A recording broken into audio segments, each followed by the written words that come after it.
Nous avons discuté la semaine dernière d'une analogie utilisée par certains militants de la cause antispéciste, analogie qui repose sur la mise en évidence de similarités entre les abattoirs et les camps d'extermination et qui se formule au moyen de l'expression holocauste animal ou encore génocide animal.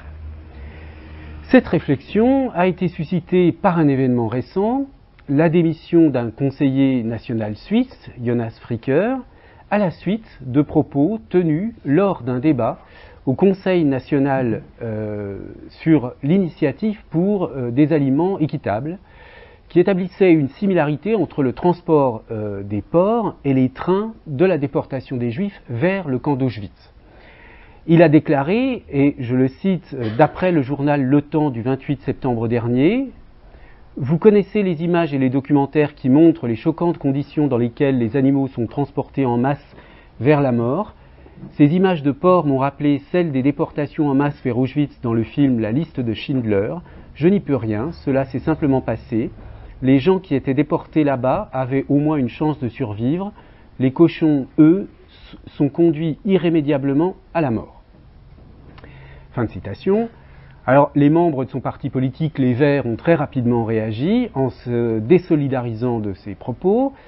Jonas Fricker s'est ensuite excusé pour, je le cite de nouveau, cette comparaison blessante et inappropriée, et il a invoqué sa naïveté comme raison ultime de ses propos.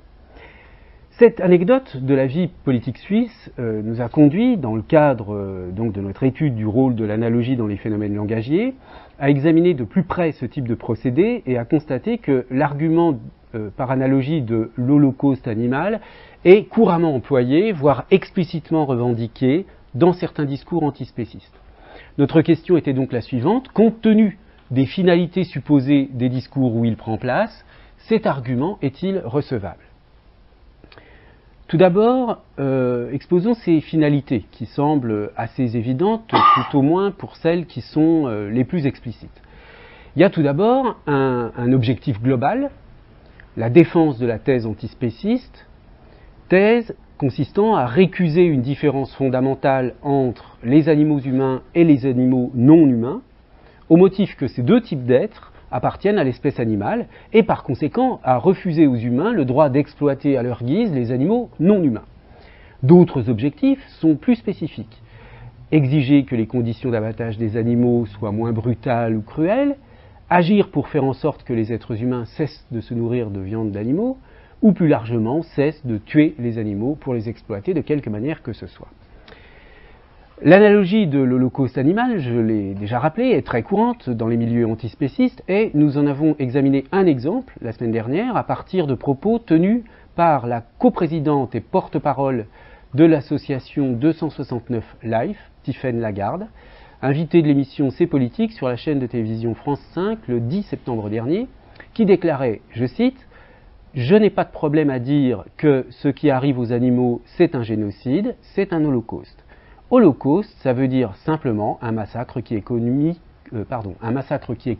en vertu d'une idéologie. Je suis désolé, mais le spécisme, c'est bien ça. On massacre bien des animaux en vertu d'une idéologie qui nous fait croire que nous sommes supérieurs et que nous pouvons les exploiter. » Je rappelle que la conception de l'analogie qui sert de fil directeur à notre réflexion est fondée sur une différence conceptuelle entre similarité et analogie. La similarité entre deux entités ou deux structures se définit par l'existence de propriétés communes entre ces entités ou ces structures, attributs communs ou relations communes. Mais la similarité implique aussi l'existence de différences, sans lesquelles la relation entre ces entités ou structures deviendrait une relation d'identité.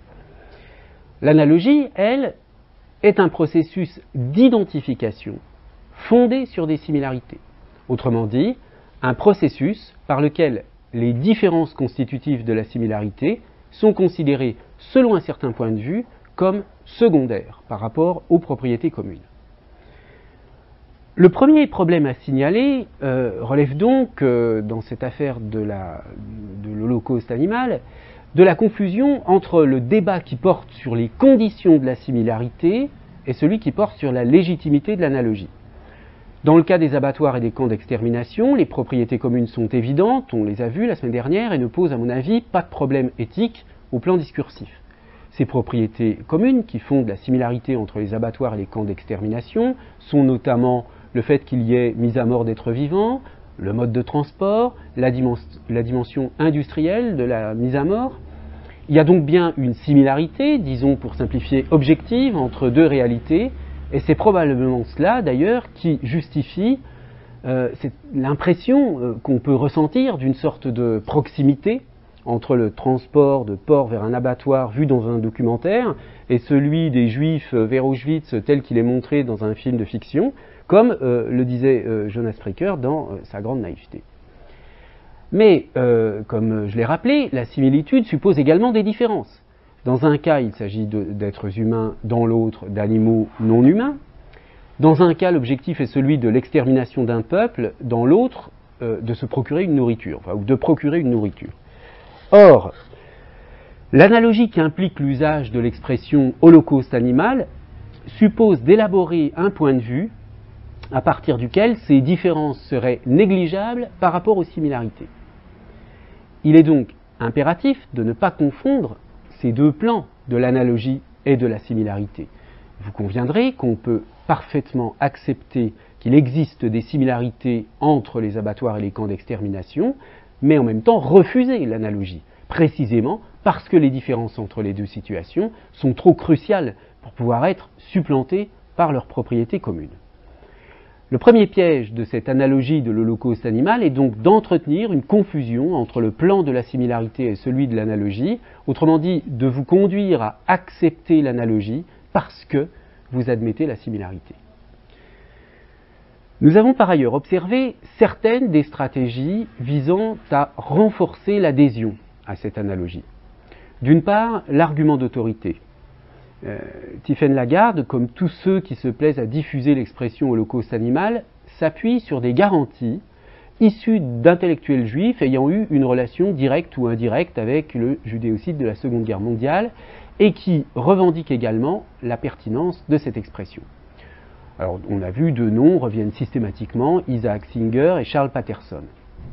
Mais, je l'ai dit la semaine dernière, il ne s'agit de rien d'autre que d'un argument d'autorité, qui, dans notre cas, constitue une généralisation abusive. Il y a des cas où l'argument d'autorité peut être valide, mais en l'occurrence ici, ça n'est absolument pas le cas. L'avis de quelques intellectuels juifs, aussi réputés soient-ils, ne reflète en aucun cas le sentiment général, ni même celui de la communauté juive. En témoigne par exemple le fait que la condamnation par la justice allemande de l'association PETA pour sa campagne intitulée « L'Holocauste dans votre assiette » a été publiquement saluée par le président du Conseil central des Juifs d'Allemagne.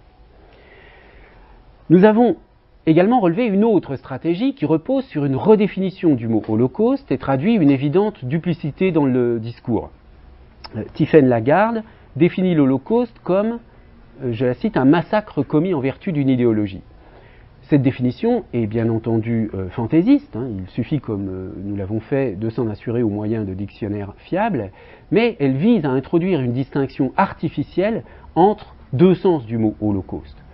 Le sens du génocide de la Seconde Guerre mondiale, ce qu'elle appelle l'holocauste avec un grand H, et un sens plus général, inventé par Tiphaine Lagarde, l'holocauste avec un petit h, donc, massacre commis en vertu d'une idéologie.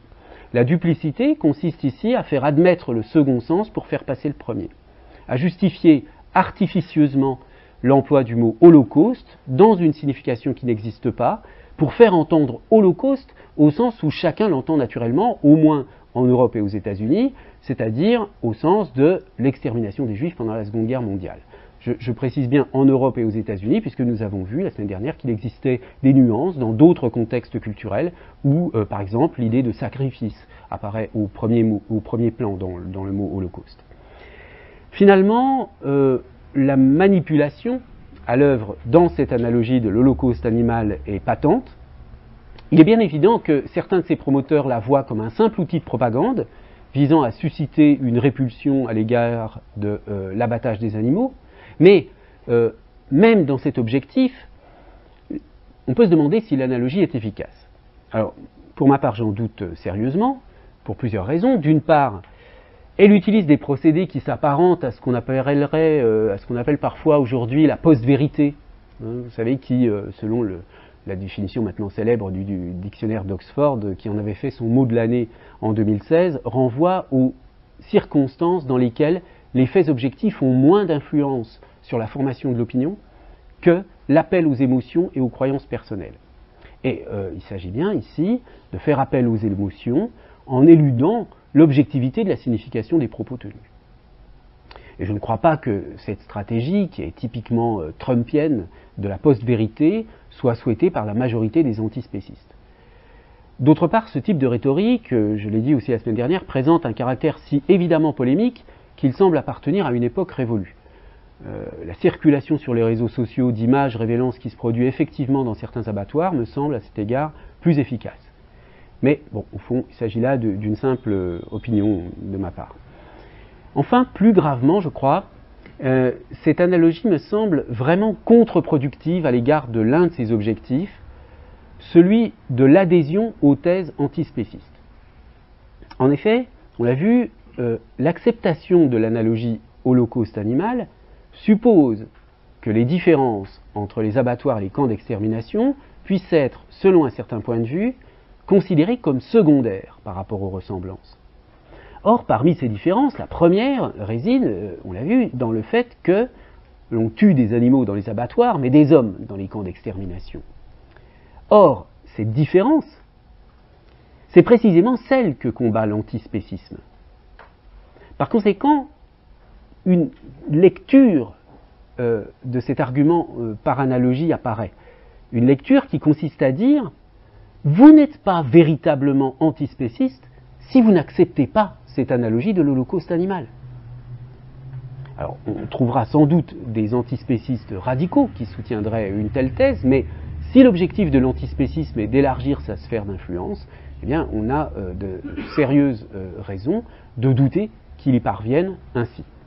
Une autre forme d'analogie, beaucoup plus efficace parce qu'elle est dénuée de duplicité manipulatrice, est celle que véhicule le mot zoocide proposé par Mathieu Ricard. Quant à l'analogie de l'holocauste animal, la meilleure solution, à mon avis, pour le bonheur des antispécistes et comme pour la compréhension de ceux qui ne le sont pas, c'est vraiment, définitivement, de s'en débarrasser, ou mieux encore, de l'exterminer. Je choisis ainsi d'employer à mon tour la rhétorique de ses promoteurs, sans autre but, bien sûr, que d'en faire apparaître ironiquement l'inanité.